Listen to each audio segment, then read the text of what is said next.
Arrest her, guys. Drop it down! Drop it! On the ground!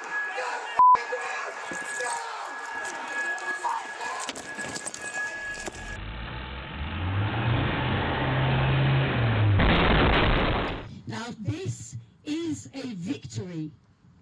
And this win is something that all people of conscience must claim. Everybody who paid heed to the calls for support, who surrounded the prison walls, who protested at their British embassies across the world